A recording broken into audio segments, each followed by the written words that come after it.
Maybe we can put the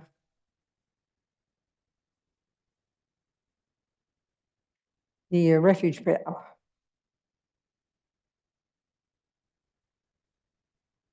Yeah.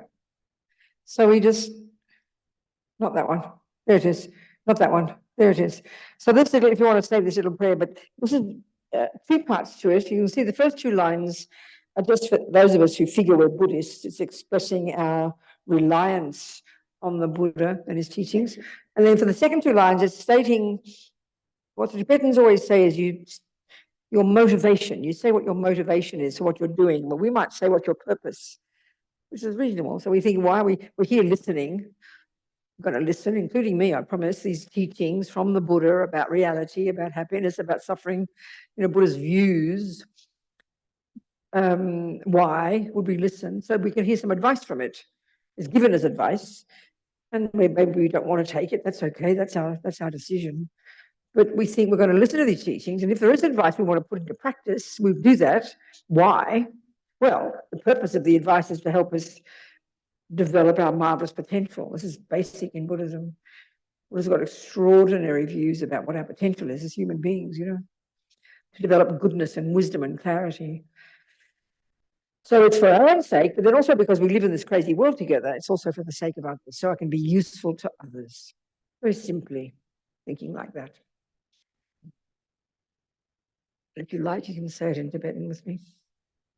Sangye chadam soke chognam la jangchu baru dagni kyab suchi dagi chanyen gipe sonam ki dola penche sangye drupa shok sangye chadam soke chognam la jangchu baru dagni kyab suchi dagi chanyen gipe sonam ki dola penche sangye drupa shok sangye chadam Sokche kotognam la, changcho badu dagni kyab suchi.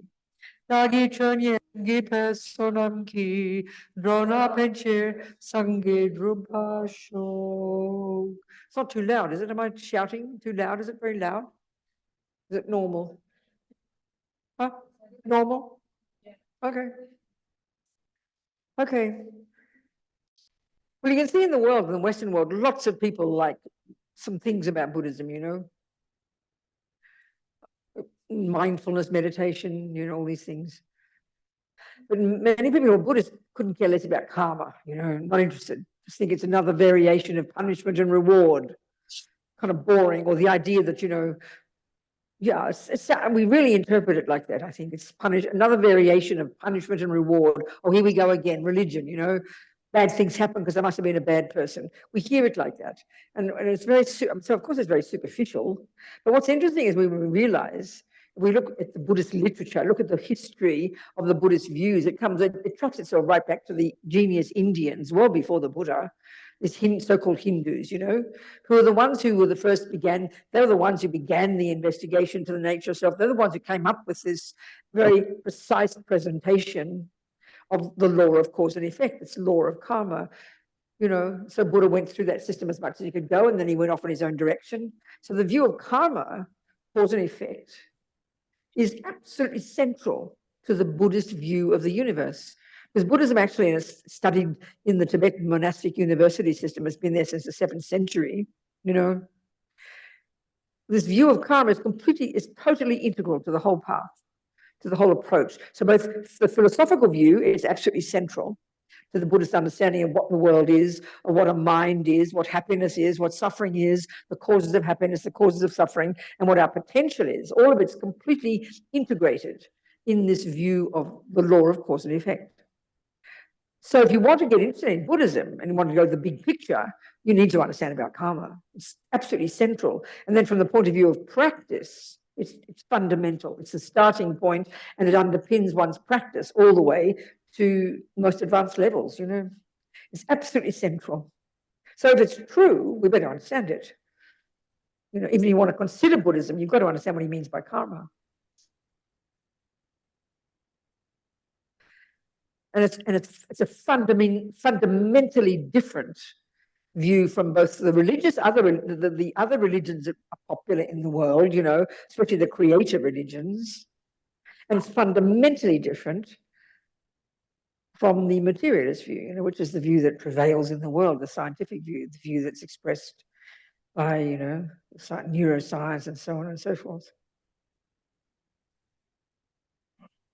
So for the Buddha, this person who lived in India, who came out of this Hindu tradition, you know, and then diverged in his own direction. The crucial thing to understand about the Buddha, and this is where this all fits in, and this really is surprising to us, it's a crucial point to understand about the Buddha, is that he doesn't posit a creator. So straight away you hear that and you think, oh, well, that's interesting. That's not, so it's not religious philosophy, is it? Well, yes, you ask any Tibetan, are you religious? And they'll say, of course I am. But our assumption, I think, in the modern world, our assumption is if it's religion, it equals creator. You know, a creator, God, made you, made the universe, runs the show, and punishes and rewards. This is very strong in our minds. But Buddha has no view like that. There's no such concept of a creator. And in fact, philosophically, he would argue with that idea.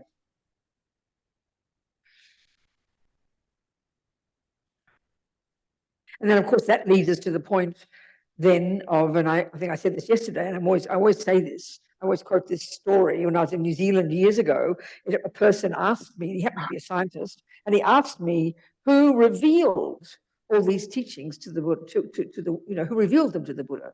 Because there's an assumption that religious philosophy equals a creator, equals that. And a creator is a being who has always existed, who does not have a cause, who pervades the universe, who creates the universe, who creates me, creates the laws, and of course, who is to be obeyed. This is, I think for me, this is a really important point to think through, you know. Then it'll give us an understanding of how to interpret the Buddha's teachings. So I said to him in answer to that question, I said, well, would you ask Einstein who revealed the teachings about relativity to him? And of course, he and we all laughed, you know, because of course we think that's ridiculous. Of course not. Well, Buddha's like that. That's a surprise to us. Meaning, Buddha's a person just like Einstein who uses intelligence to observe the workings of the world using his own mind. But of course, this means we have to understand the mind, like we talked yesterday, which is it's got these much subtler levels of capacity for cognition. And these genius Indians before him, the ones who invented this incredibly sophisticated skill that enables our mind to go to a much subtler level of its own self, to the mind, so-called single-pointed concentration, samadhi, you know.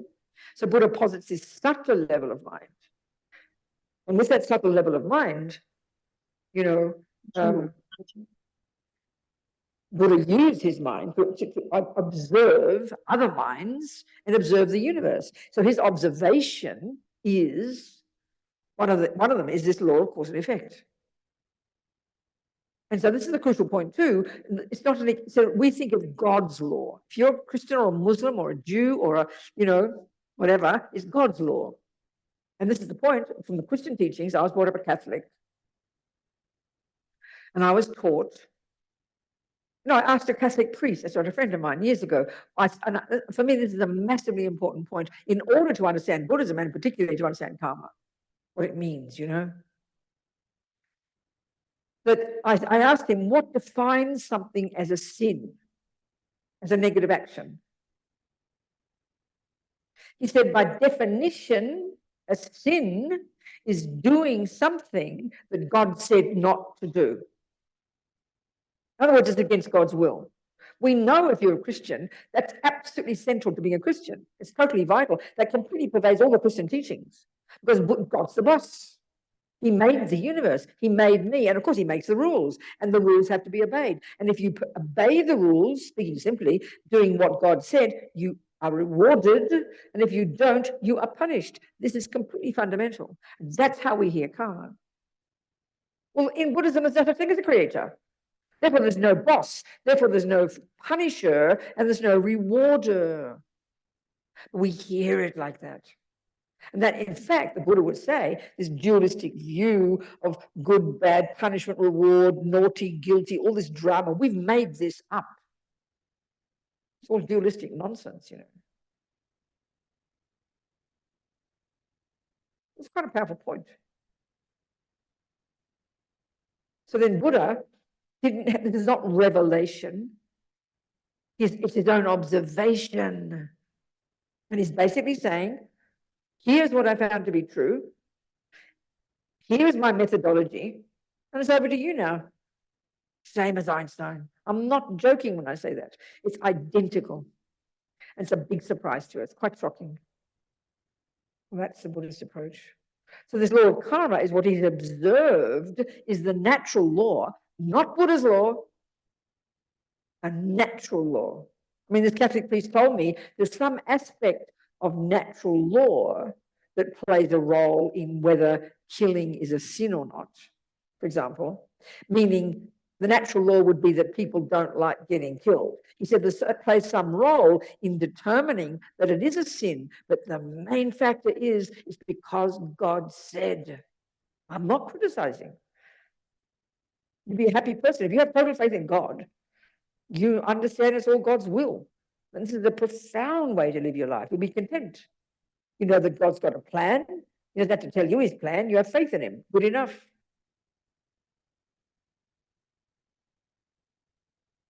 It's not Buddha's view, that's all.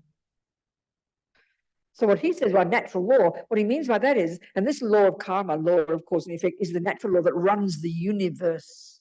It's a law that runs runs the minds of sentient beings. Or it's, if you like, minds run within this law. So like you'd argue, wouldn't you, that botany, and this is a major thing to think about. We know that there are clever people who have observed growing things, and one day, way back when, came up with what they observed, and they call it the laws of botany, you know? So they didn't create botany. They didn't create this natural law that's always been there. Trees don't need a botanist to tell them what to do. It's a natural law. This is a massive point, you know? And it's a natural law. That's what we mean by science. Well, that's also what Buddha's talking about, surprisingly to us. So he's observed that, and this is why we talk about the mind, like we talked yesterday. The mind is not physical. The mind is a continuity of mental moments. The mind is not your brain. The mind doesn't come from your mummy, daddy. The mind doesn't come from a creator. It doesn't start in your mother's womb. It's a beginningless and endless continuity of mental moments. Big surprise, big shock. We don't think that way at all. That's his observation. So a law that runs what goes on in that mind is this law of karma and what goes on in that person's life. So basically, simply speaking, the Buddha is saying what is observed is every millisecond of what we think and do and say, all sentient beings, monkeys and ants and dogs as well. Every millisecond, what goes on in our mind and then what we do with it, with our body and our speech, is a karma, if you like. Every millisecond he uses the analogy of seeds and fruits, sows a seed in our mind. I think a very nice one would be programs our mind. Would have liked that. None of it goes astray. Every millisecond of what I think and do and say, so seeds in my mind that will stay there and then will eventually, when they those seeds meet the appropriate conditions, will ripen as my experiences. So I think we understand this, but we don't call it this. If you know perfectly well, if you've decided to become a musician, you have to first listen to the teachings about theories about music. So every single tiny thing you do with your mind in relation to musical theory programs your mind, does it not?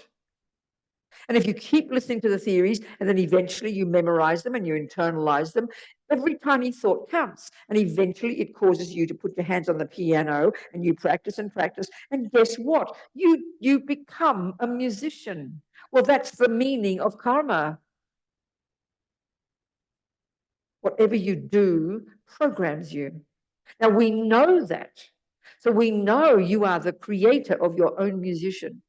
And you know that everything that you think of in relation to music counts. You can't just say, well, I can think what I like. I can think that F major is G minor. No, you can't. There are rules and laws about it, you know. So you obey those rules, you play the notes, and eventually you program your mind. You get better and better at it until you perfected it. And guess what? Now you're a musician. And who created the musician? Honey child, you did. But you know what? And we understand that when it comes to anything we do in life, cooking, anything, we create that person. It's a simple way to put it. But we don't realize that we create a happy person and a suffering person. And that's Buddha's expertise. He says everything we do with our mind in relation to ethics and those things, this is where ethics comes in, programs us and ends up producing either suffering or happiness. The law of karma also applies to, practicing music. It produces musician. And then next life you'll wake up and you'll recognize it and you'll become a good musician. Why do you think those little 2-year-old, 3-year-old children you watch on YouTube who are playing Bach? I almost can't believe my ears, One of the times one of my friends who's a classical musician and a composer, I played over the phone this 3-year-old little Russian boy. He's about 10 now. I used to listen to him on YouTube. Or 6, maybe when he's 6. And he heard him play. And as far as he was concerned, it was a fully adult musician playing the piano. He's 6, for God's sake, playing with his toys, His mind is programmed with music. Well, gets from what, as the Buddha would say, from the past. And the same with killing and stealing.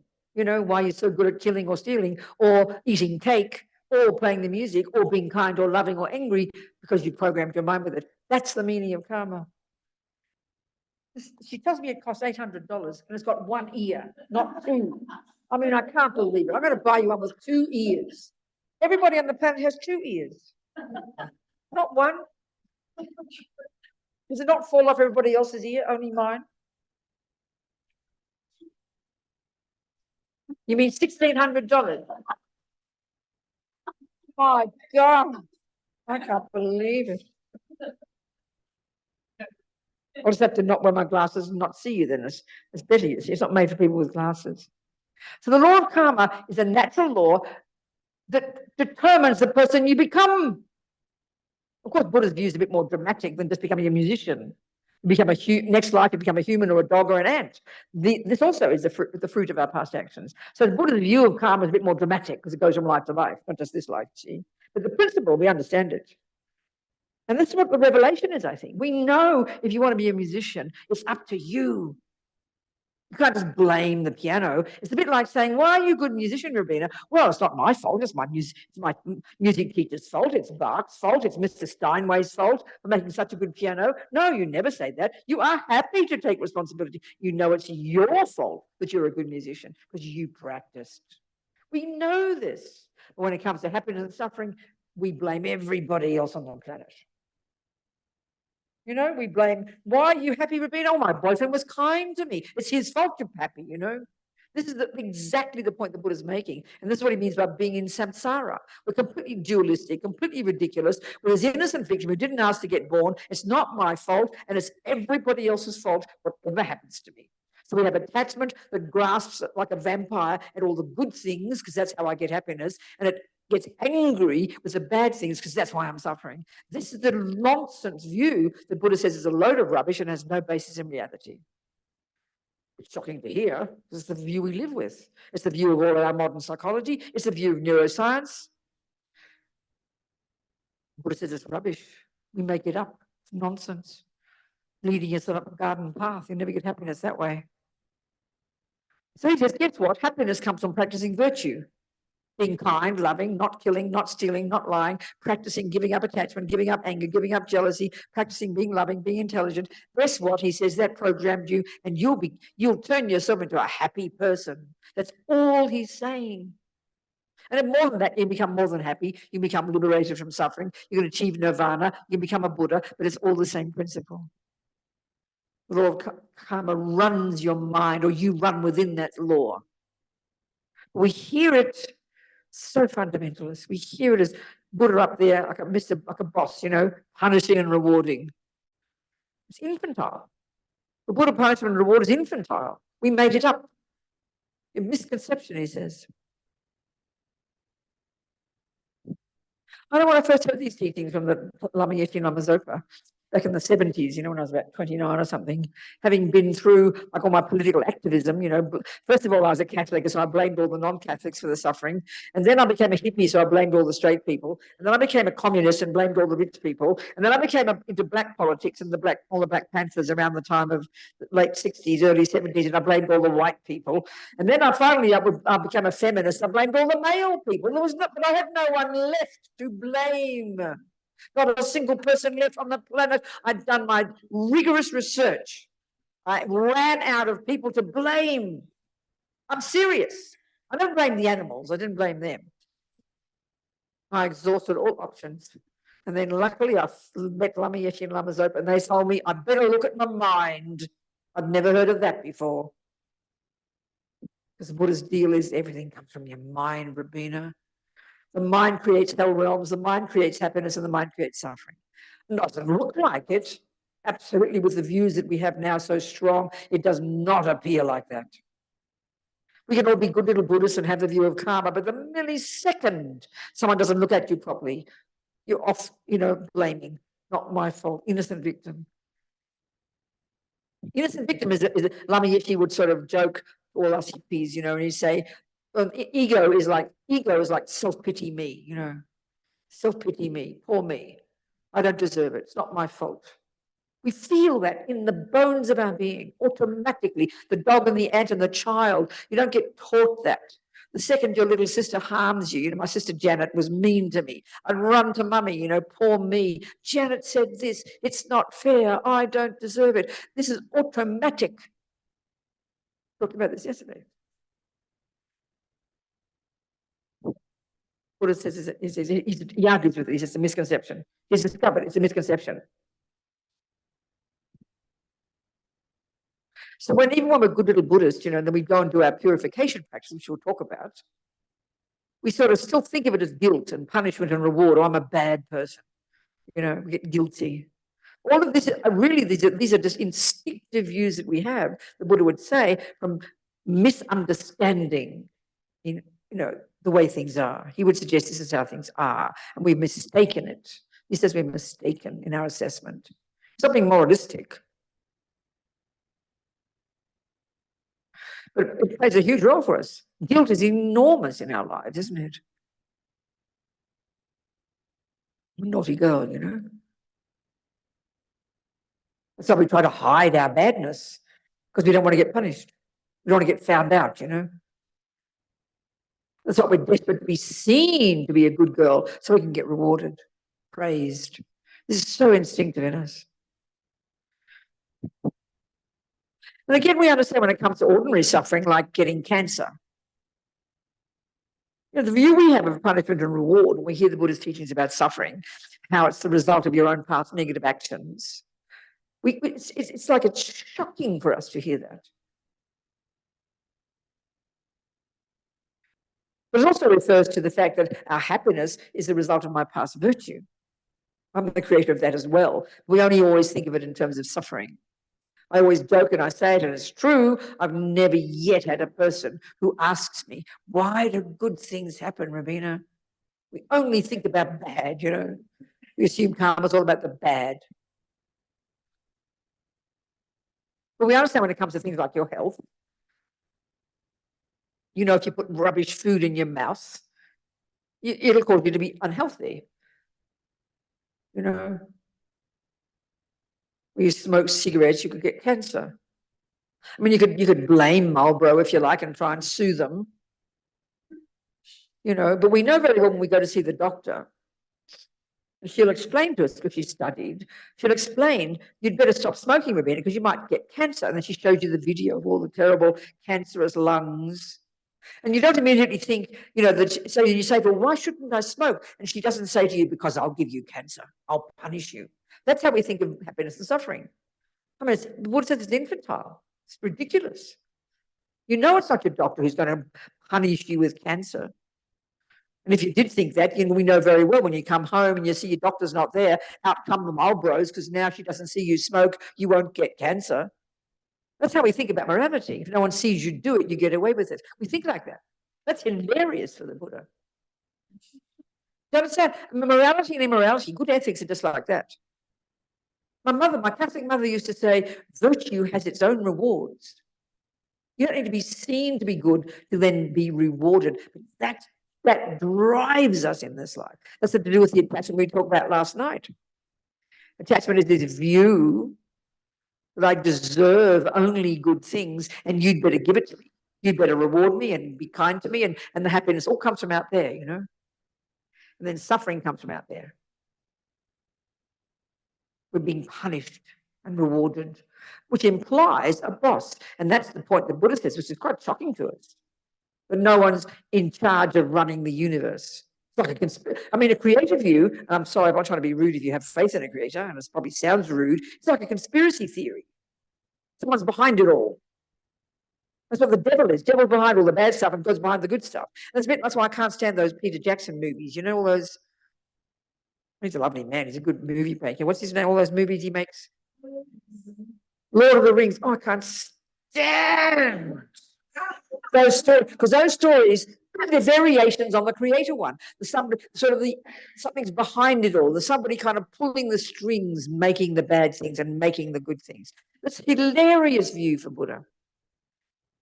It's karma, and it's actually a brilliant example of dependent arising, which is the proof of emptiness. So it leads us to realize emptiness, because it's all interdependence. So what Buddha is saying is every millisecond of what we think and do and say drops seeds in our mind that, unless you pull them out, will ripen as surely as can be at one point or another, this life or later lives, as my experiences. And there are four kinds. One is the type of rebirth I get, whether my mind runs like a magnet to a lion mummy's body in the next life, or whether it's a human body. So a virtuous karmic seed at the time of my death, and it's all dealt with in great depth in the literature. We're going to talk about this in one of our classes sometime, whenever. At the time of our death, one of our billions of karmic seeds that we have planted popped into our bank vault. The death process starts, and then one of these karmic seeds is triggered, which in our case, a few weeks before we found our way to our present mother's fallopian tube, our virtuous karma, particularly one of our virtuous karmic seeds of non-killing, of the good ethics of conscious, intentional non-killing, was triggered, that then programmed our mind, even before we stopped breathing, to go to this mother's present human body. We programmed it. We caused it. Okay, a karmic connection with that mother, got some strong history together. You ran to that particular mother's womb and to have that particular father. That's the first way your karma ripens, is the type of body you get, the type of rebirth. And for the Buddha, there's a whole spectrum of possibilities. Hell bodies, he agrees with the Christians there. He's observed hells as well. They both observe them. But you're not sent there by somebody.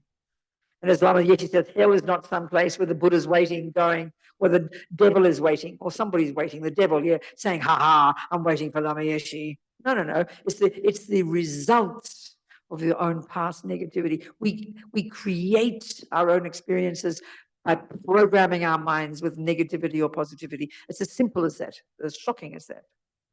It's the type of being, or you can be born an animal, for example. All the fruit of past actions. The Buddha's view of the mind doesn't just refer to humans, it refers to all beings in the universe.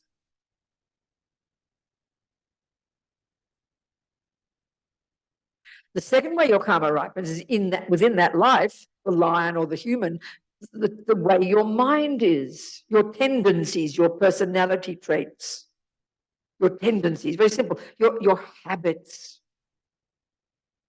So in the human realm, you've got a person who's born as a human. There's four tracks of karma, okay? So Hitler got one of those births. That's the fruit of one of his past non-virtuous karmas of his virtuous karmic actions of non-killing. He got a human mother.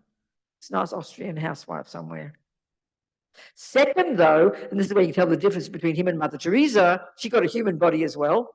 But look at his mind, his tendencies, this wacko dude, this weird, deluded mind. Delusional, intense negativity. They're his. And that's the point, the shocking point. And this really takes time to think. The modern materialist view says his mother gave him those qualities. His mother, because he's only the body, he's only the brain, he's the genes, he's the DNA. So it comes from his mum. His dad too, but mums always get the blame. The Buddha says that's ridiculous. Your mother gives you a body, that's it.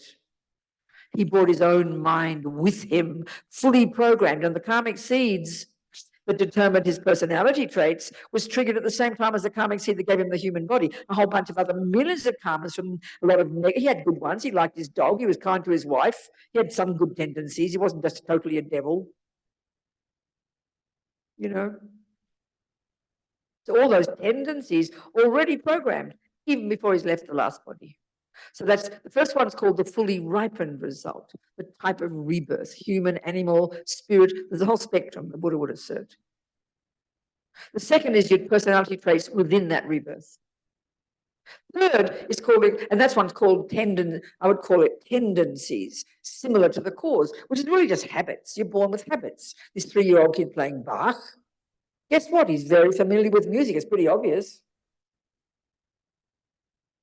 Other kid, I remember reading about, remember years ago, there's one, I remember me reading about one serial killer who also liked to cut people's, eat their bodies and those kind of things, just monstrous things that we just can't cope with. Habit. He came into this life program with these negative habits, wanted to kill people, torture them. Or Mother Teresa style, kindness, love, compassion.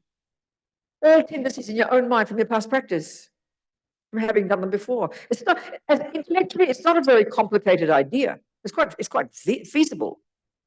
Well, it's not feasible if you don't understand the mind. If it's not feasible if you think your mind's a brain, it's a demented idea. And it's not feasible if you think God made you. But intellectually, it's not a complicated concept. Just to posit the possibility that your consciousness goes back and back and back, and is programmed by whatever you've done in it and put into it. So the first way karma ripens, the fully ripened result, is the type of rebirth. The second one is your tendencies within that rebirth in your mind. The third is, it's called experiences similar to the cause. And really simply speaking, in our life, is a simple way to put it is your experiences at the hands of others. So think about it. In this life, from the time you're born up until now, you've met people who have been nice to you and you've met people who have been mean to you. The third one, which is 99% of the universe, is straight. None of us have done neither, whom you have no karma with in this life, So we can see we're very social beings. We bump into sentient beings of all kinds, mummies and daddies and aunties and uncles and rats and cockroaches, in this life. Some harm us and some are nice to us. This is all called experiences similar to the cause. Whose cause? My cause. Actions I have done in the past. Why I've got these tendencies? They're my tendencies. I've got this human body. It's I cause the human body. And the fourth one's environmental karma, which initially seems a bit abstract, but it's all explained in the literature, based on the Buddha's view of how the universe is constructed, what it is and everything.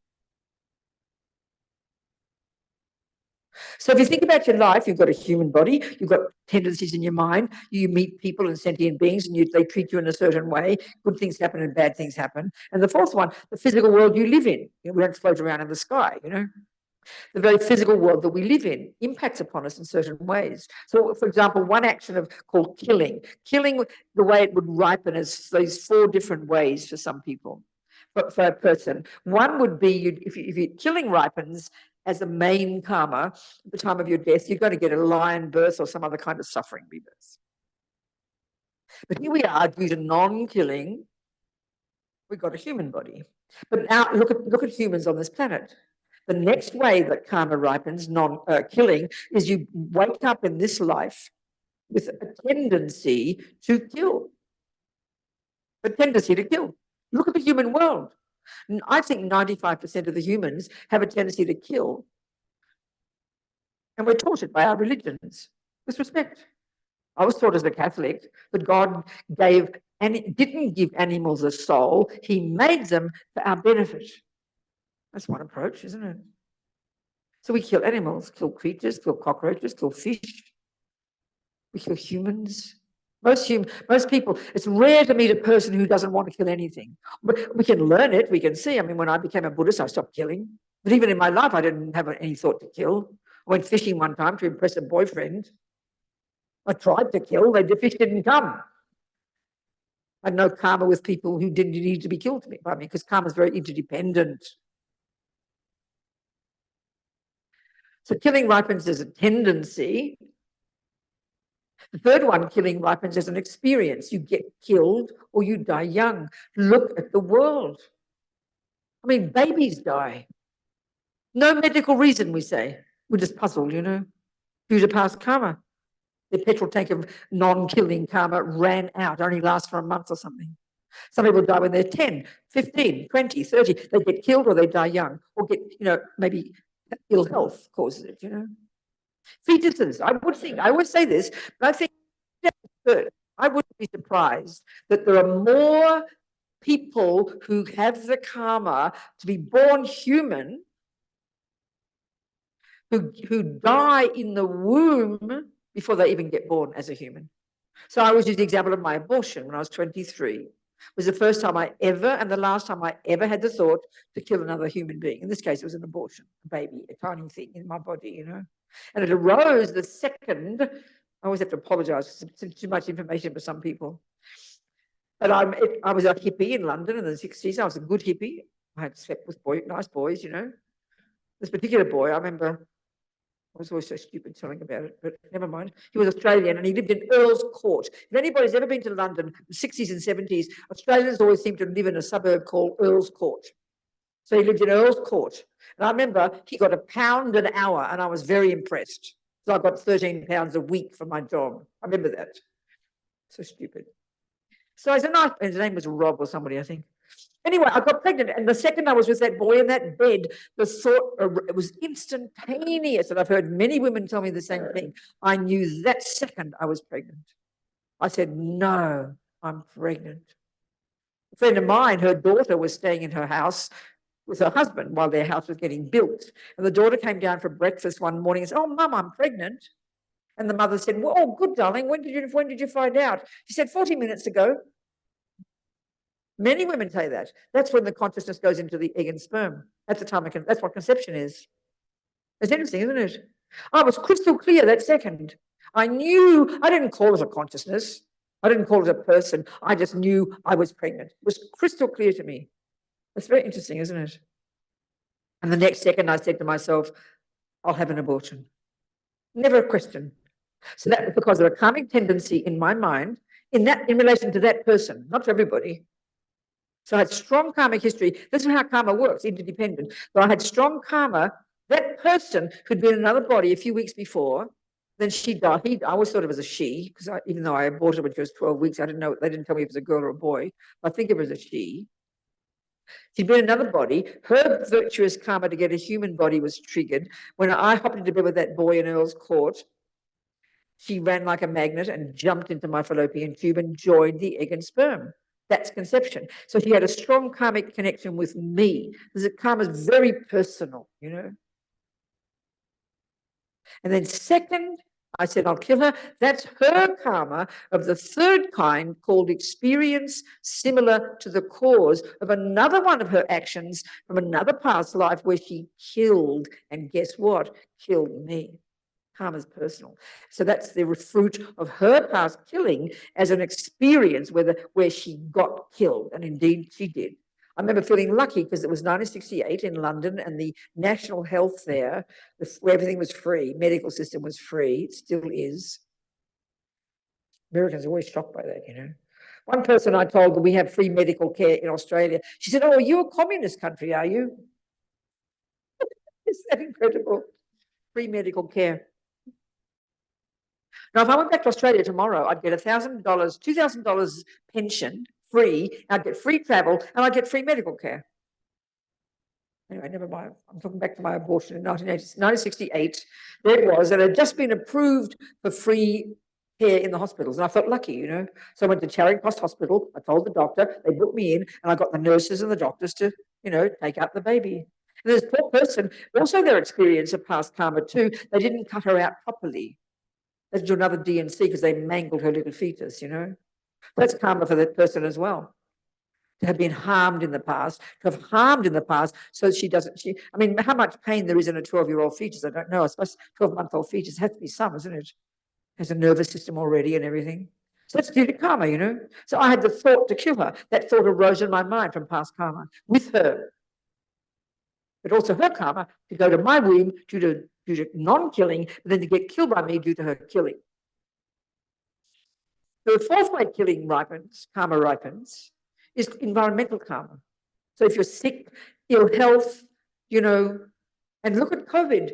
COVID is collective karma of the entire human race, such that the physical world out there, and mainly your mother and your father, not the dogs. The dogs don't give you COVID. It was your mummy and your daddy and other human beings breathing on you. So in that sense, it's those human beings, they're not the ones in the third kind of karma where human beings harm you, like kill you. But they're, in that case, they're like the environment. You just walk past a person and you breathe in there something and you get COVID and die. That's collective karma from many lifetimes ago of past killing. All the humans who got COVID, who got sick, ill health, weak. You know, dying is the third one, but getting sick. Or the air is polluted, or the water is polluted, or the food is bad quality. That's the environmental result of past killing. So flip that over into the karma of non-killing. You get a human body. You wake up in this life with no thought to kill ever anything. Third, you won't get killed or die young. And fourth, you'll be fat and healthy. Whatever you eat, you'll be nourished. Everything we experience, everything we see, every way people treat us, everything we think, everything we do, first cause is our past actions. We are our own creator. Dalai Lama says karma's like self-creation, you know. So I know when I first heard this teaching, I didn't understand it like this. I just understood the principle. It was what I'd been missing in my life. I found it was so powerful. But what I liked especially about it was that it wasn't someone else who did it to me. I did myself to me. I'm the boss. And this is what I found, really trying to internalize and practice this view of karma, doing my best, my money where my mouth is. It counteracts, psychologically, it counteracts the view of innocent victim. Well, of course it does. Because if I have the other view, which is a materialist view that I didn't ask to get born and it's not my fault, and therefore my mother and my father, you don't like to blame God, although Italians do, I heard. God is a pig, they say. Our Lady's a whore. Other things I've heard as well. Lama Yeshe was so shocked when he heard this. He went in the mid-80s, early 80s, he went to Italy. It was in Italy at his center there, and he went to the hospital to visit his friend Geshe Dampragazzo, who was the resident teacher at the center. And the Italian boys were translating what all the Italian men in the dorm were saying about God because they were sick, you know, blaming God. I was so shocked, I couldn't believe it. Then an Argentinian fellow told me that they were even worse than the Italians. Anyway, we like to blame our mother. But this is the point about attachment and aversion, like we talked last night. They are the symptoms of a victim. It sounds very shocking to talk like this. You know, attachment is this incredible entitlement that we have, where we just assume only good things should happen to me. I deserve happiness. We believe this utterly. And then when we have aversion, which is, how dare you do that to me? I don't deserve it. This is so primordial in us, isn't it? So if you take the view of karma and you attempt to apply it, which is the point of it, not just have it in your head, then it counteracts that. So you get less attached. That's another answer to your question from yesterday. Huge one, huge, powerful approach. It loosens the grip of attachment and self-pity and not fair and anger. Because you take responsibility. You become accountable for who you are. And not because, oh, therefore I'm a bad person, I deserve it. No. What uses the analogy of seeds and fruits, like I said, and it's a wonderful one. So if you think from that perspective, your whole life is your garden. Now, I know, like I said last night, you know when you look in your garden. This is a very good example to me, very powerful. You know when you look at your garden that it's your garden, which means you planted it. You didn't pull out the weeds. So the weeds, you own responsibility for them. You don't say, who put weeds in my garden? You'd be laughed at if you said that. You know, it's your garden. So think of your life like that.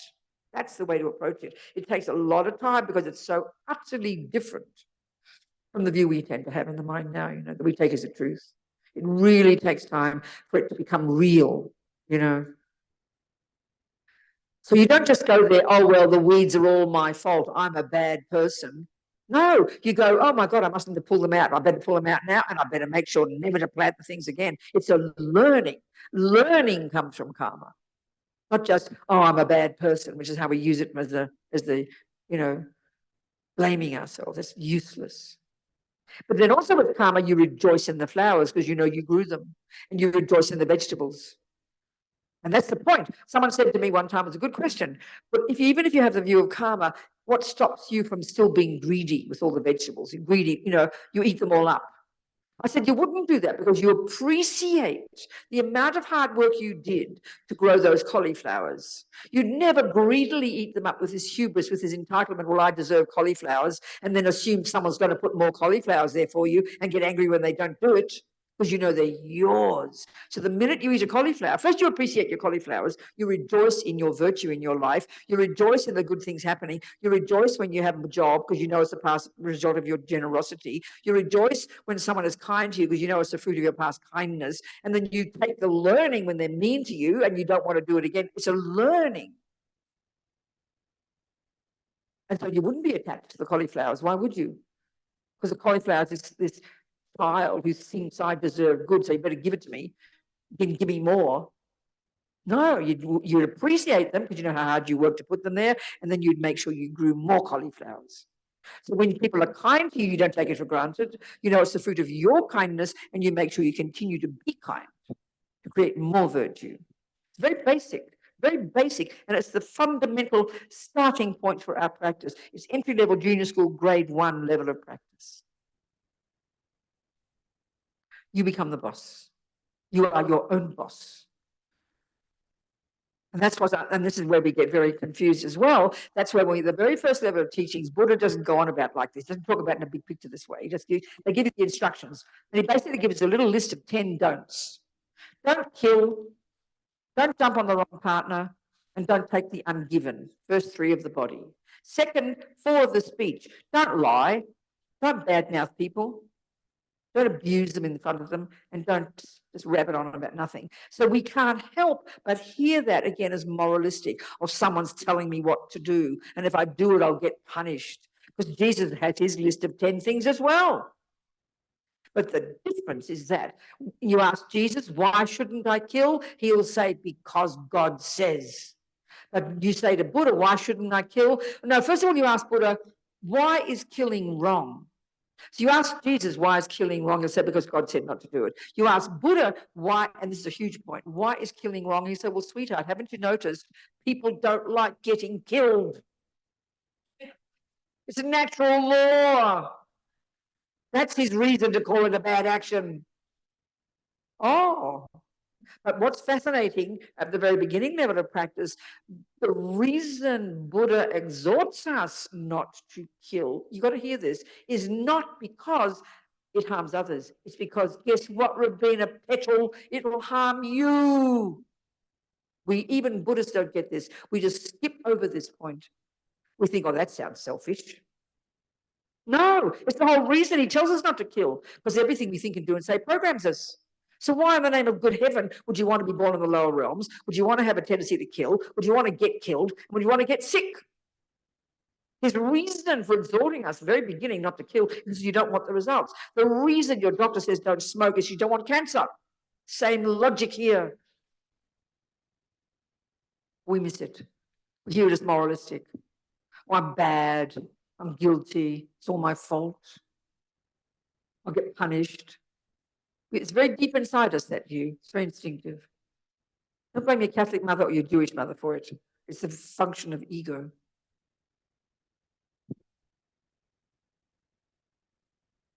So anyway, any questions now? Questions? On YouTube, on Zoom, any questions on Zoom? Jella, any questions on sweetheart? Nothing. Nothing in the chat. Okay. Any questions in the room? I mean, I haven't been giving any many details, but we can go into details. We can definitely do that. Okay, let's go to details then. Okay, so given that I do not want future suffering, and that's something I have to talk about this more. That's something I said, like I said before, most Buddhists miss that one. But this is the first point. What do you think when we talk about the 3 levels of practice? You know, the first one is renunciation. We hear that word. What do you think he's talking about? Renouncing, giving up, suffering and its causes. Well, whose suffering is he talking about? Yours, dear.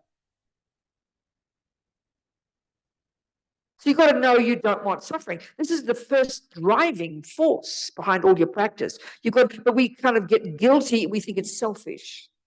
You've missed the point of all that level of teachings. You've got to be fed up with suffering. And we all know it's true. The only time you'll finally give up cigarettes or finally give up eating too much is because you're sick of the suffering. You've got to have that first. You know, if you're that compassionate, well, I've got to give up smoking because I don't want to harm other people, then fine, leap to the compassion wing, which is more advanced. You've got to first know that you don't want suffering. And guess what? You're the cause of it. That's the basis of first level of... no, this mic, I'm so sorry, but I don't know what to do. It just makes a noise.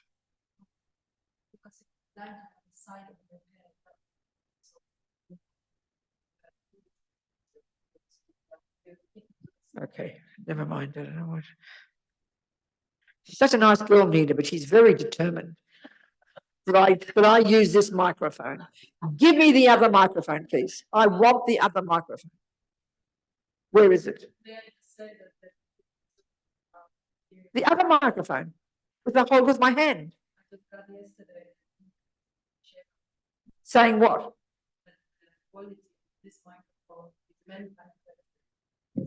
But I shout.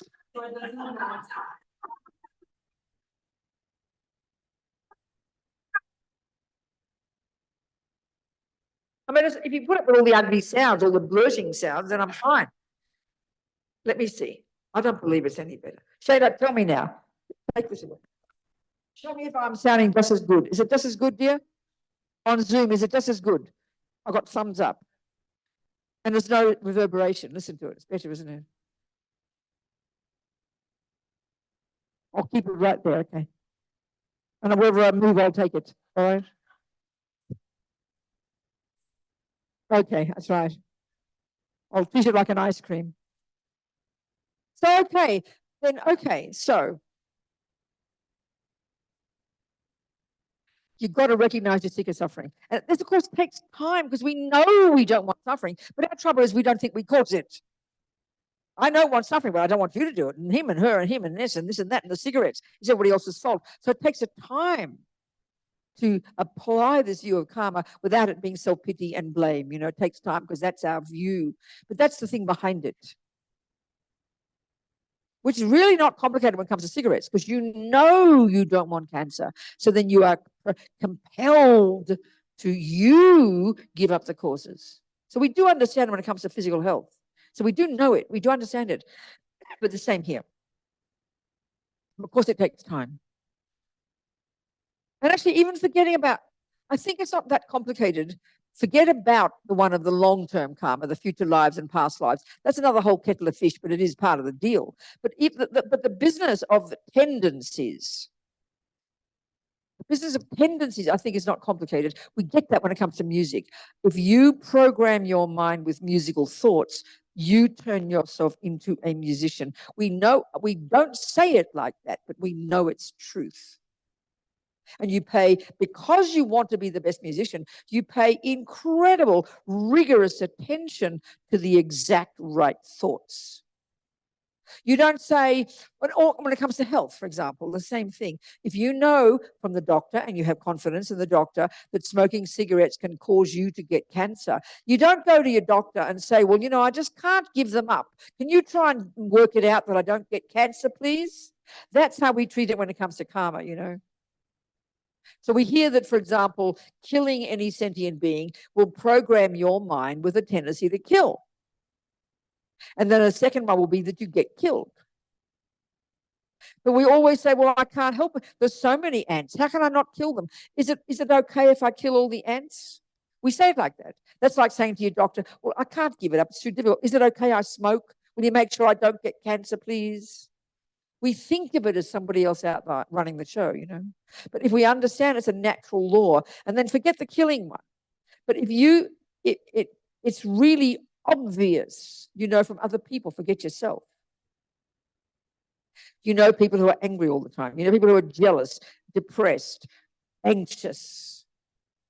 Not being critical, not blaming anybody. There are certain circumstances of their life that are triggering it, but that the person who keeps practicing anger, practicing depression, practicing jealousy, practicing anxiety, because we do blame the outside world and we do feel it's not our fault, then you know the kind of person, you can see the kind of person they're becoming. So to begin just to own that responsibility, not with guilt, and it's hard to give them up, but to at least acknowledge that if I keep being angry, then it's obvious I'm turning myself into an angry person. And do I want that? It's obvious. You keep eating the wrong food, you turn yourself into an unhealthy person. So I think if we can begin, even that we don't quite get, but if we can just see the logic of this is what karma means. Future lives, forget about it. Forget the more long-term thing, but just the way you are every day. In other words, because we have the view of punishment, if you sitting in your house all day on your own and no one's seeing you and no one's hearing you, and then you are angry and shouting at the television and abusing Mr. Trump and getting upset at these politics and how dare there be a war in Ukraine, don't be surprised you're exhausted by the end of the day. No one heard you. No one saw you being angry.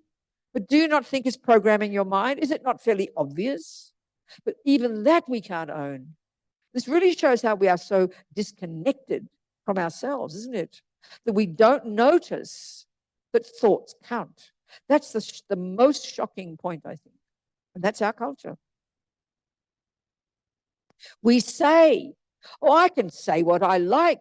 We say. We even say, I can think what I like. What we mean by that is it doesn't bring an effect. It doesn't have a purpose. It doesn't matter, In other words, we really don't believe that what we think has any impact upon us. If that's not schizophrenic, I don't know what is, quite frankly. But it really does show how demented we are that we think that. That I can say what I like. So you can scream and yell and shout. I'm allowed to say what I like. It implies we don't think it has an impact on ourselves. I mean, that really is quite demented. This is how we are, isn't it? So thinking at this level alone would begin to make us cautious.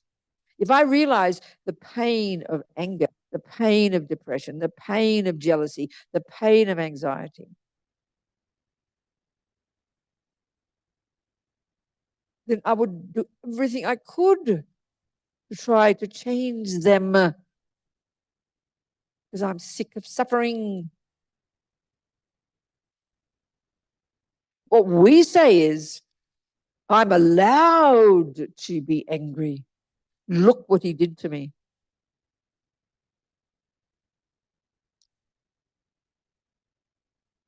That's very powerful, really.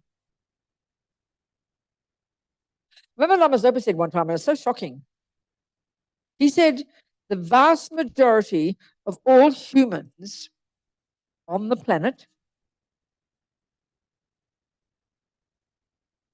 have absolutely no idea that what goes on in their mind plays any role in their lives,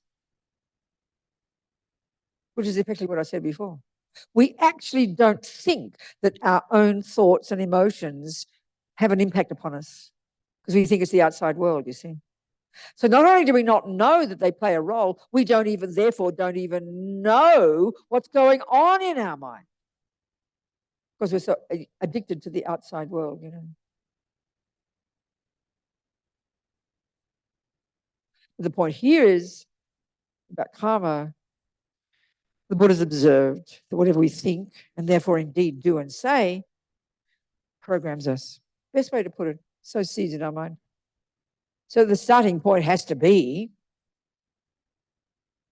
I'm sick of suffering. So I need to then, and the first level, it's not even about your mind, like I mentioned last night to Jeff's question. The very first level of practice is not yet even about the mind. It's about the body and the speech. It's about the servants of the mind. So what Buddha exhorts us to do is our very first level of practice is to intentionally refrain from doing actions that harm others. And they are actions that are driven by delusions. I mean, you know, we don't kill, I mean, we think we do when it comes to killing our pet because it's sick. We're driven by compassion for the pet. But mostly killing on the world, look at the world, is driven by anger, bitterness, resentment, attachment. We don't steal out of generosity. We don't badmouth people out of kindness. So it's fairly obvious the actions of our body and speech that harm others are actions driven by attachment and aversion. They're self-centered. So he's saying, at the very least, Robina, the very first level of practice, and this is the big picture point of view, the very first level, at least make a decision to attempt to refrain from the heaviest negative actions of your body and speech. Just that. And there are 7 little ones he recommends. Don't kill, don't take the ungiven, Tibetans translated as that, and don't jump on the wrong partner. In other words, don't do actions of, you know, the one of jumping on the wrong partner driven by intense attachment. Look at the harm it causes people. Don't kill, enemies don't like it. And don't take the ungiven. Even a dog will be upset if you take its dinner, you know. The 3 of the body. Just refrain from those. Just that. Like I said to Jeff, he doesn't say don't eat 7 pieces of cake. But as you begin to practice not killing and stealing and you know, jumping on the wrong partner, you start to realize that what you do with your body is driven by your delusions. So then you would try and control not eating 7 pieces of cake because you don't want to suffer. You don't want to perpetuate attachment. But they're actions that only harm you. These other actions, the heavier ones, are ones that harm another. So they're extra harm for you.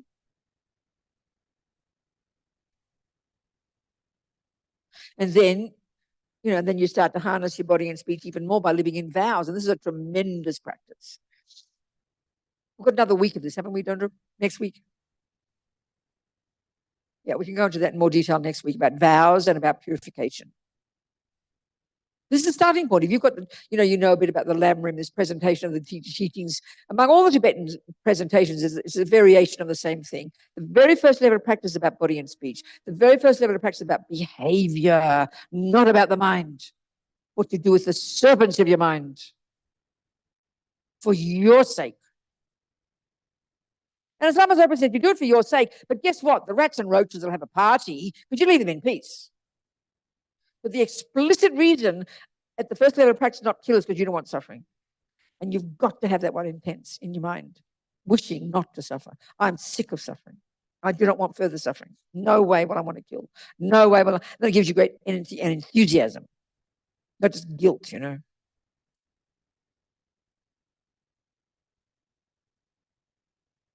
So, okay, looking at the details a bit of karma.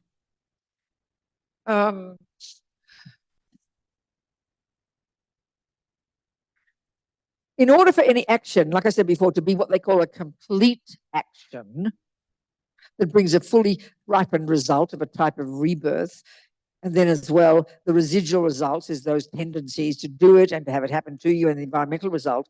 There have to be 4 things in place, roughly speaking, when you do the action. So use a simple example of killing. Then the first one has got to be an object, means a living being, a mouse, the ant. Keep it simple. The second one is your mind involved in it. There's many things there. Well, I'm just going to say two of them. And these are the crucial pieces. And this is the second core, the second one, and the two pieces, 2A and 2B. These are the main player in any action we do that causes a seed to be planted, and the quality of the seed. The first one is 2A is intention, not motivation, but bare bones. I will. I must not kill the mouse. But the second part, 2B, is what they call the motivation that causes you to want to not kill. Merely saying, I will not kill, in itself is neither good nor bad. It's the motivation that propels it, that gives it the flavor of whether it turns out to become a negative action for you, which means it sows a negative seed in your mind and then will ripen as your future suffering, or a positive action. The motivation is a key factor. Not even the intention to do it, the motivation. So typically, for killing, typically the mouse is aversion, disgust. How dare a mouse be in my kitchen, you know? It's totally self-centered, and it's disgust. It mightn't be such horror as a lion or something, you know, but it's not a virtue. There's no love there. The third one is you do the action. And the fourth one, the result, a dead mouse, roughly speaking. That's a complete action of, there's more to it, but that's a complete action of killing that will drop a main seed into your main bank vault such that one life or other at the time of death, it will be triggered, it will then throw your mind, as they say, into a suffering rebirth, like a lion mother or something, you know.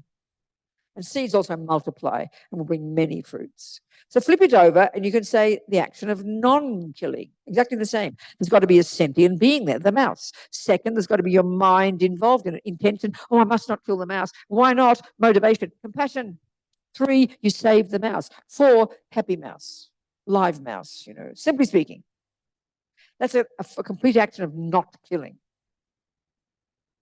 And that drops seeds into your main bank vault, such that one of those will ripen, like in us, for our sake. Our case of the past death, it was triggered, and that causes to get a human mummy.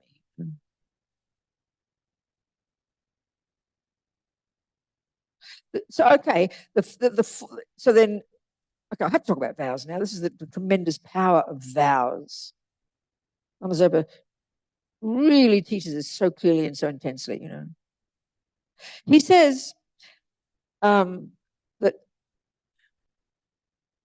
this is the Buddha's teaching, how he teaches it, that, you know, okay, no, yes, if motivation counts mostly, think about this, an intention to not kill and the motivation to not kill, in terms of not killing. And so what if that's the main piece, the second piece, the mind involved, then you can see that we won't create any virtuous karma of not killing until our mind's involved. So here we are sitting in this room being very nice people. We're not killing at the moment, but because our mind is not thinking, I must not kill, because there's no sentient being in front of us to not kill, then there's zero karma of not killing being created. And just get another decent human life, we need bucket loads of delicious, rich, intentional, non-killing karmic seeds in our bank vault. So we need to have that. And the power of vows is such, logically, this is Buddha's teaching, that a vow is so powerful for the mind. If you've taken vows formally when you took refuge, you've knelt on one knee and you repeated 3 times after the person whom you take them from, who represents the Buddha for you. I, from now until the time that I die, I will never kill, I will never steal, I will never lie, etc. That vow you put in because basically it's because you define yourself now as a non-killer, and it's sort of like sitting there guiding you every day. You're protecting your mind from not killing. So it's powerful psychologically. And Lama Zopa says a person who doesn't have a vow not to kill, it's only when they decide not to kill based on some compassion that you drop a little seed into your bank vault. But a person who's living in vows of not killing, vows are so potent, it's such that 24 hours a day that is in your mind stream. And they even say in some of the teachings that vows are like a subtle physical energy visible to clairvoyance. Sounds pretty, esoteric. So if you're living in a vow not to kill 24 hours a day, you're ticking over virtuous karma of non-killing and dropping seeds into your bank vault 24 hours a day. It overrides even having intention and motivation. So having a motivation on top of it, even more powerful. But vows are so powerful psychologically. And I think we can prove that ourselves. When you know yourself, you can say, oh, I must go on a diet. Well, you'll never go on a diet for 27 years until you say, I will go on a diet. Intention. Everything exists on the tip of the wish, as Lama Zopa says. That's intention. I will. Volition. So as soon as you say, I will go on a diet, that determination, that intention, it governs everything you do. It's there every day. It determines your actions. It controls you from having 4 pieces of cake. You remember you're on a diet. It's completely different from just merely not eating cake sometimes. Because the intention is there consciously in your mind. That's the power of a vow, It's there. It's powerful psychologically. Equally, I always use the example of a person who's like, say, who has a tendency to kill. The example I always use is this little boy who was a fisherman. Since a little boy, he loved fishing. This woman years ago, I always tell this story, in Courtin, came crying to my room. She'd heard about karma from Lama Zopa, and she thought about her boy he died 5 years before. He was 29. He'd been a fisherman all his life, and he died scuba diving. And she was shocked to hear that he could be born in the lower realms. She'd never thought of these things. Where was he reborn, So he'd been a fisherman. This is how karma works. This is the way it works. So at the time of his birth, and this is the 12 links. It's very powerful. So there he was. He got a human body. So at some point he'd been in the lower realms due to killing. He'd completed that karma. It had run out. It had exhausted. The petrol had run out, and he got a human body again, like a miracle. But then, because he hadn't purified all aspects of killing, he was born in this life with the one that's the worst one, the residual result of killing, which is the tendency to keep killing. Because he hadn't purified all that. And he also hadn't purified the second one, the third one, which is to die young. He died young. He got killed he died scuba diving. Whereas the person living in vows purifies all aspects of that. He would have woken up in this life with no thought to kill, and he wouldn't have got killed or died young. So he got past life killing. You completed the karma of it by being in the lower realms. It ran out. But because there'd been no volition, no intention to not kill, no vows, none of that, he still had the residual results of not killing, which is to continue to kill, which is the worst one. Because he spent his life killing and he went straight back to the lower realms. She said, where's he been reborn? I said, I don't know, darling, but go and ask Lama Control, this amazing yogi lama at Copan. And they never tell you what they see. They're all totally clairvoyant. But she asked him, where's my son been reborn? She mentioned his name. He said, first he was born in the animal realms and now he's in the hell realms. And she's not a Buddhist. I met her years later. And she said, oh no, what will I do for him? And Geshe kind of laughed sadly and said, what do you mean for him? For everybody. She was very moved by that. I met her years later. She's not a Buddhist, but she's just very moved by that concept. The compassion, So there he was, a lovely human being, got a human body, but he hadn't purified all aspects of killing. So there he was with a tendency. So what happened is a little boy, someone introduced him to fishing, and this is the 12 links. The 6th one, I think, is called contact. So he hadn't thought of fishing before, but he suddenly meets fishing. Karma ripens. And so this is the thing, he had made contact with fishing. The next millisecond, the next link called craving. Called feeling. I talked this last night. And in his case, happy feeling, very happy feeling. And why is because the degree of the happy feeling that was triggered in his mind in that scenario was equal to the intensity of his past karma to kill. So he had intense happy feelings. And the next millisecond, number 7 or number 8, craving. Attachment kicks in, and all this happens, these three links happen in like a billionth of a second. Contact with it, past karma ripens, pleasant feeling arises, and of course, because we only want happiness, and he's suddenly won the lottery, and he's found his purpose in life, because he gets happiness from fishing. And the next second, attachment kicks in and paints a divine picture of fishing that causes it to look divine. So of course he becomes a fisherman. You would. This is how karma ripens. So tragic. And so that's the tragedy when it's attachment. Because attachment looks like benign. That's why we accept fishing in our culture. Because we're attached to food. And in fishing's sake, in the case of fishing, they don't make a fuss, the poor fish. They've got no voice. They don't, they're not squealing like a pig would. Blood's not splurting everywhere. They just wriggle their little bodies the best they can do. So they die quietly, which makes it easier for us. And because our culture accepts it, he didn't feel guilty because no one was going to criticize him. And so he fished happily all his life. And he was considered, and he's a nice person. He is a nice person. But he couldn't see what he was doing. And this is the tragedy. His mummy never liked fishing. But she tried not to criticize her boy. So she went fishing with him one time. And this is the point. She had no tendency to kill. So it was naked to her that the fish was suffering. But he couldn't see it because attachment was in the way. The pleasure he got from it and the attachment that made it look beautiful completely blinded him. Could never for 1 second, and he's a nice guy, because he had attachment and it triggered pleasure. All he could see was the delicious thing. So he saw it as lovely. So he saw these flapping fish for 25 years in his boat, and he never saw suffering. That's the tragedy. It's obvious if you beat someone up, you're causing suffering. But when it's attachment that drives it, it looks benign. So we're like imprisoned. This is the 12 links. We're imprisoned in this process. So look at us. All we want is pleasant feelings. All we want is happy feelings. And if you suddenly meet something that triggers a happy feeling, you're going to keep doing it, baby. And then the best we can do is eat cake, isn't it?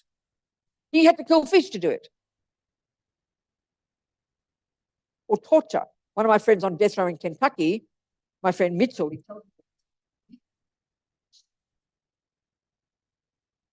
said, Robina, he thinks of torture all the time because of the karmic habit. Another fisherman I read about was an Australian journalist who's very well known. He was the Time magazine arts writer for like 30, 40 years ago. He talked about how when he first went trout fishing, it was a cosmic experience, meaning the intensity of his past karma to kill equaled the intensity of the pleasure. That's why people torture. Remember BTK? Bind, torture, kill. Remember him years ago? That's some state where they don't have death row. So he finally got caught after 35 years. This nice gentleman with a wife and a house and children, and was at the church every time, a good man with good qualities, but he kept his little world hidden because he had this karma to torture people. So he had a dungeon, a whole scenario, all custom built. He'd kidnap people, always more than one. He'd torture them and would get incredible. He said he got orgasms from it. He called it that. Sexual pleasure, he called it. Which means, all that means is intense pleasure. That's all it means. Nothing special. It's just a question of degree, pleasure, that's all. From the intensity of his habit to kill, of torturing. So he spent 35 years, and he probably killed 35 people. And he had to confess everyone in the courts and give detailed descriptions of his killings.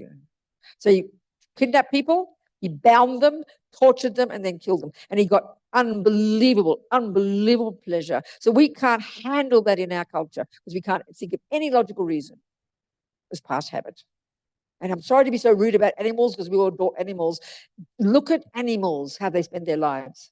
Living in total hysterical fear. They kill and torture. That's how they live. They rip each other to pieces every day and get ripped. I think if you see it nakedly, not being critical, it's the suffering of animals' minds, Spiders have to kill the fly before they eat it. They're not interested in a dead fly. Look at animals. Look at even just a little cute pussycat who you think is a bodhisattva. It comes and sits with you, meditate. You give it a mouse, it will torture that mouse and get pleasure from it. This is karmic tendencies, and this poor guy who tortures in Kentucky State Prison wants to torture all day. Habit to torture, habit to kill, habit to eat cake. The best we can complain about is we want to eat too much cake. Look at the pleasure that's triggered. We can't even say no to cake. Can you imagine we wake up in this life with a tendency to torture or jump on little girls all day? I mean, how fortunate we are. We're attached to food, for God's sake.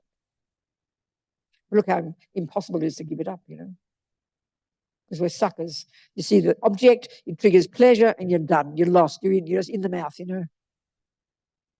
So this is intensity of suffering of karma. Unbearable.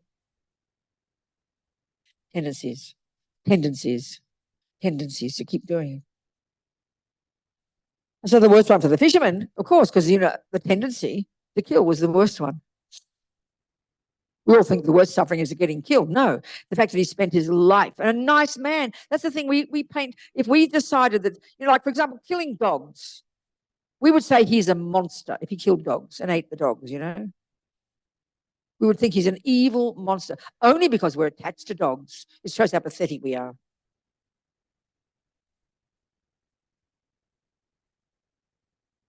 Isn't it? But we're used to fish. We want to kill fish. We don't want to kill fish. Some of us are quite compassionate and don't want to kill fish. But in our culture, it's acceptable, So therefore, no one ever criticized him. Therefore, he didn't think it was anything wrong, and therefore never saw the suffering. So and this is the point I was getting to when I mentioned vows. In a sense, he vowed to kill. He determined, I'm a fisherman. He decided, I'm a fisherman. That means he made a decision to kill. He defined himself as a killer. Now, I'm not being rude. It's how it works psychologically. He defined himself as a killer of fish. All his life was around the fishing schedule, when he'd go fishing, how much fishing he did. He was kind with his fish. He was generous. But he defined himself as a fisherman. So that's infinitely more powerful than killing occasionally. It's obvious. So living in a vow of non-killing is infinitely more powerful than occasionally not killing. It's just psychologically powerful, you can see. That was the reason I mentioned it. Now it's time to go home. Not one question today. Can't believe it. Yes. Hello, darling. Yes. I'm just going to make this is like. Excuse me. Could you try this? You have the mic. Okay. Yeah.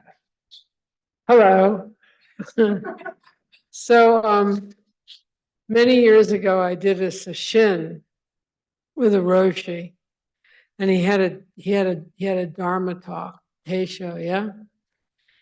And I was having a fight with my husband. You remember my husband? Indeed. Yes, you do. I do very well. Yeah. So I was thinking really bad thoughts about my husband in this Dharma talk.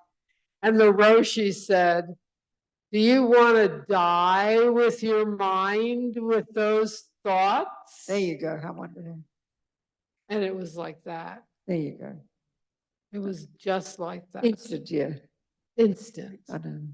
Instant. That's it. Wonderful. It was just a wonderful teaching. So perfect there. When you were talking about the mind. The mind, that's right, the thoughts, yeah. And the thoughts.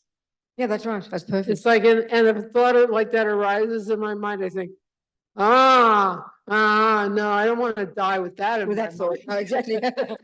Turn that mind. I love it. Perfect. So that's the one. Yeah. I love Thank it. you. That's perfect. Clever Roshi. Wow. So people, what else? We also have questions online. Yeah, come on, please. Absolutely. Venerable, does experience similar to the cause apply to people in all walks of life? Apply to who? Applies to people in all walks of life, or something particular. For example, only family, only friend, only work people.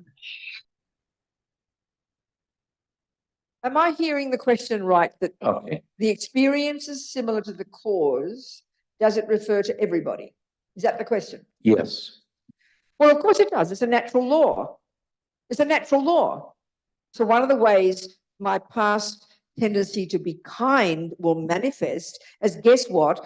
beings being kind back to me. Why a person is kind to me is because I've been kind to them. Why a person lies to me is because I've lied to them. It could be 43 lives ago. I might be telling the truth right now, but one of the causes of them not believing me is because I have the karma of having lied to them in the past. This is just every sentient being, every monkey, every human, every dog, automatically. It's a natural law that one of the consequences of doing actions is that they happen to you. Yes, absolutely, of course. There's another part to that question. If you have the tendency to fail in one job, will you fail in? If you have the tendency to do what? Fail in one job, will you fail in all jobs? No, of course not. No, no, of course it doesn't. Even it comes to being not believed. Everybody doesn't not believe you. It's only some people you've lied to who won't believe you. Other people, look at Mr. Trump. 50% of Americans believe every word he says. And then the other 50% don't believe any word he says. So obviously the ones who believe him, he's spoken the truth to them. He's got karma with millions of people, obviously, from countless lives. So some people with the karma of him having spoken the truth to them will believe everything he says now. And all those who he's lied to don't believe a word he says. So it's very personal, individual karma, isn't it? There's another question.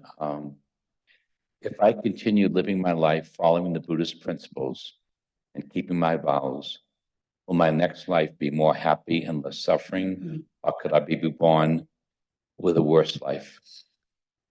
That's like saying if I spend my life weeding my garden and growing the seeds and growing the flowers and growing the cauliflowers, could it be that I will end up with a disgusting garden? It's a contradiction in terms. How could it possibly be that way?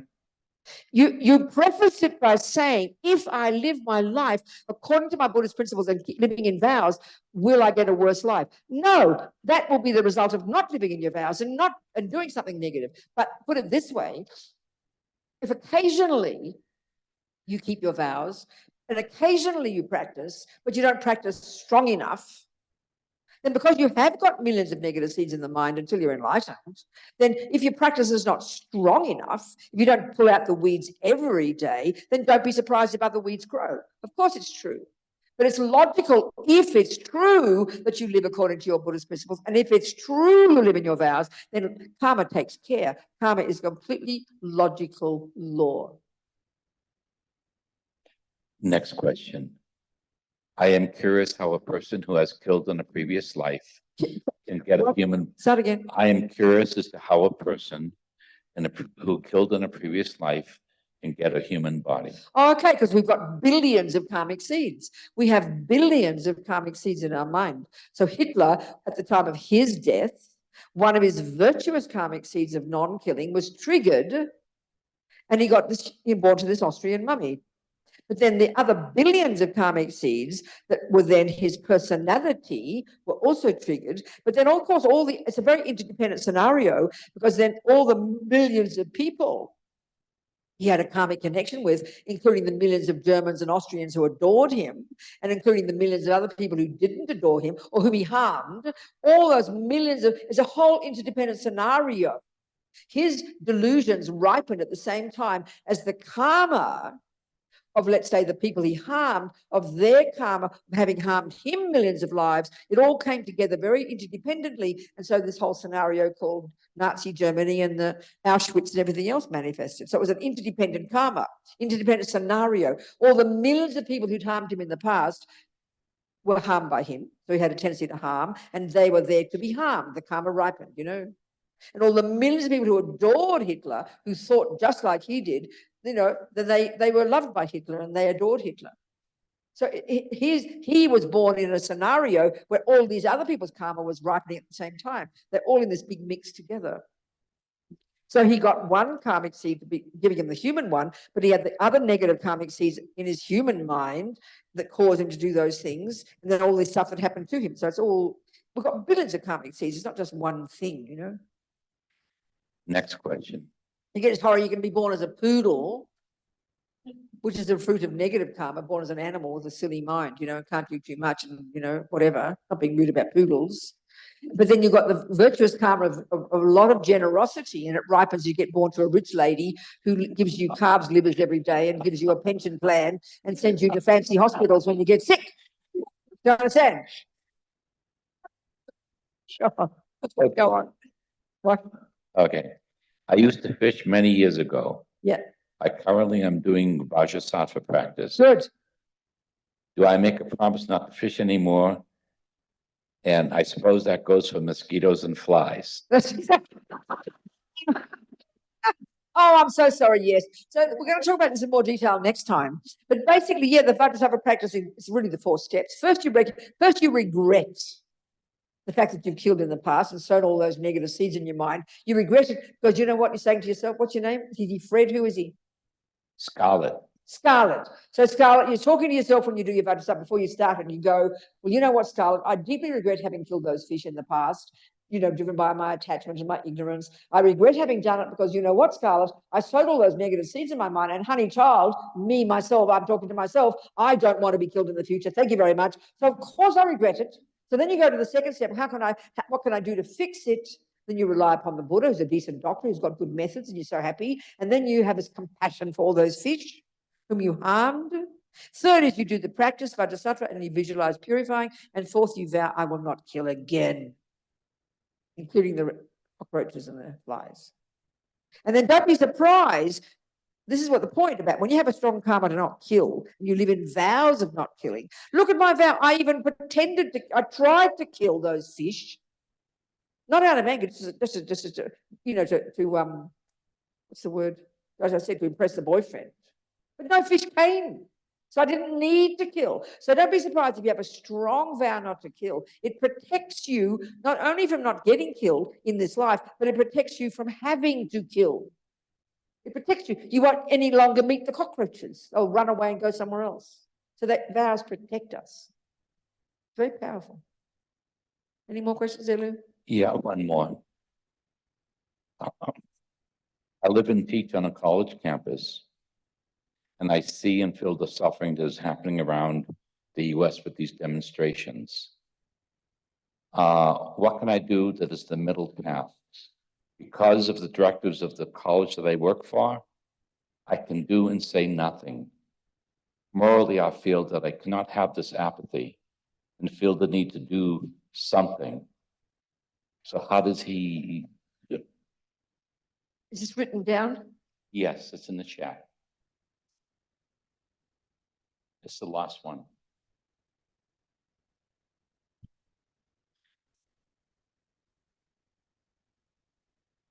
I know it's really not easy. I mean, because you can see from the point of view of the administrators trying to contain all this and having their own views anyway, and then also the pressure too, because it seems to be most of the demonstrations are pro-Gaza, right?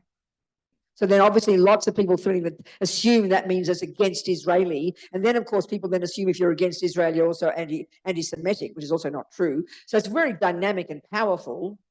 But if you're working there, it's up to you. It's up to you to decide, sweetheart. If you really feel that you want to express something and that's more important than keeping your job, then go join the demonstrations. But if you want to keep your job, do it with a pure motivation. Don't do it because you're being a coward. Do it because there's no benefit really in the end. It's good to support things if you want to stand up for it. But if it's going to prevent you from keeping your job, then maybe with a pure motivation and compassion, you don't have to stand up and do that. But you don't have to be. It's not as if you're being it's not as if you're being a fraud, because you don't stand up and demonstrate. So I think just make a decision. The real key to my point is you've got to make a firm decision. What do you want? So if you need to keep your job and decide that's important, you have to be quiet and you have to mind your own business. But in your heart, have compassion for everybody.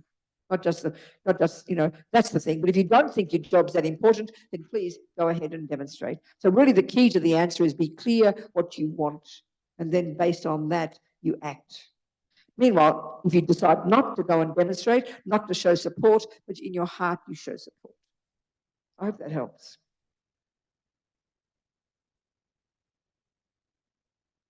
I feel like I can not have apathy and feel the need to do something. I don't see. This is my point. It doesn't have to be apathy. It's being sensible. Nothing wrong with being sensible. Because I think you're not trying to prove anything to anybody. It's not like an issue where you've got to be forced to prove that you're a good person by demonstrating. That doesn't mean you're being apathetic. I don't agree with that. I don't agree with that. You don't have to be apathetic just because you don't go and demonstrate. I don't think that's true. And if you're not apathetic, then don't be, and have compassion, and then show your compassion in other ways. But again, like I'm saying, if that's most important to you, then risk your job and go and demonstrate. That's up to you to decide. But don't feel it's a negative. It doesn't have to be a negative motivation, is what I'm saying. You decide you've got a good motivation for doing it, and that's perfectly fine. And then if people criticize you, let them criticize you. That's not their business, you know. I hope that's useful. That's it. That's the last one. Good. We can go home then. Tam Trub, Semtog, Rinpoche, Makye Panam, Kegu Chig, Kepan Yampa, Mepa Yang, Gong Ne, Gondu, Velva Shog. And then we do, that's right, thank you. Now we go to the next one. Oh, yeah, so due to these merits, I just did that one. Go back to the previous one. Yeah, that's one. Due to the merits, meaning the virtuous karmic seeds we planted in our mind, or due to this virtuous programming of listening to these teachings, may these seeds ripen in my Buddhahood, so I really can then be of benefit to sentient beings. That's what we're saying. Okay? And let's do the swift prayer, sweetheart. Lama's open to come back quickly. So, peerless teacher and assembly of the children of the victorious ones, Shravakas and Pratyeka Buddhas, victorious Losang, father and sons, along with the lineage masters, all the objects of refuge of infinite lands, please bestow the virtue and goodness of accomplishing this prayer here and now, holding and spreading the Muni's precious and complete teachings through explanation and practice. You wore the armor of patience that is never discouraged. Incomparable, venerable Guru, to you I make this request. While striving single-pointedly for the sake of the victorious one's teachings, the sole gateway through which all benefit and happiness emerge, and from other living beings you suddenly departed to peace, such a great loss. Nevertheless, through the undeceiving truth of the blessings of the ocean of the three jewels and the great waves of bodhicitta of the children of the victorious ones, may the smile of reincarnation swiftly beam in glory for fortunate disciples. So there's different rumors about Lama Zopa. I think that some friend of mine in Kathmandu checked up with some ancient old Hindu clairvoyant a few months ago and said that he's already in the womb. So who knows? I mean, he's not going to waste time, I don't think, so it's very likely.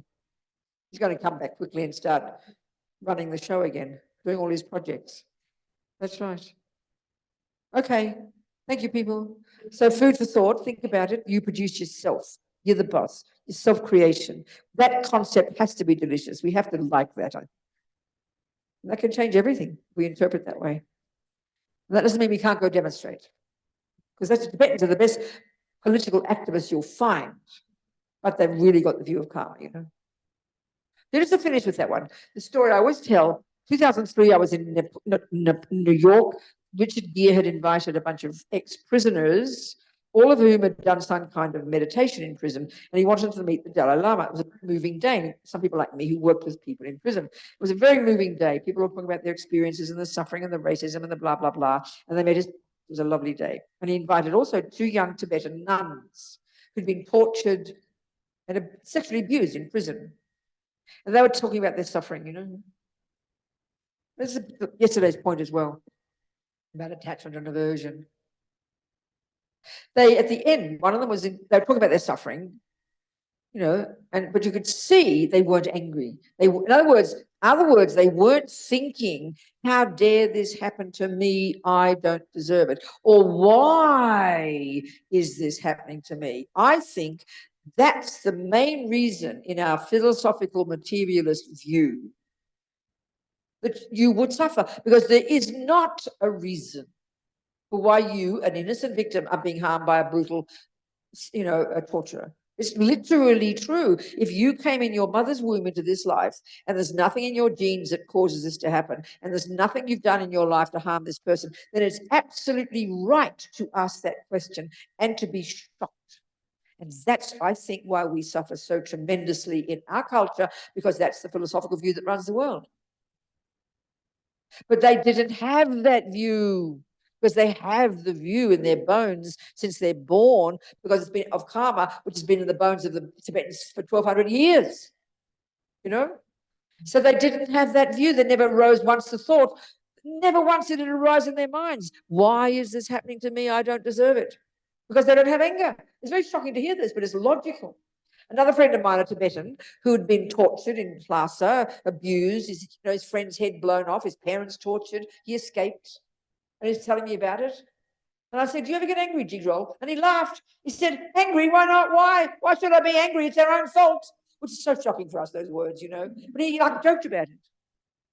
Because when you have the view of karma, which means you create yourself, you don't think, I only deserve happiness, give me happiness. I don't deserve suffering, don't give me suffering. You wouldn't have that view. Your mind has changed. It's quite a primordial. It's amazing. So start practicing this view if it makes sense to us. That's it.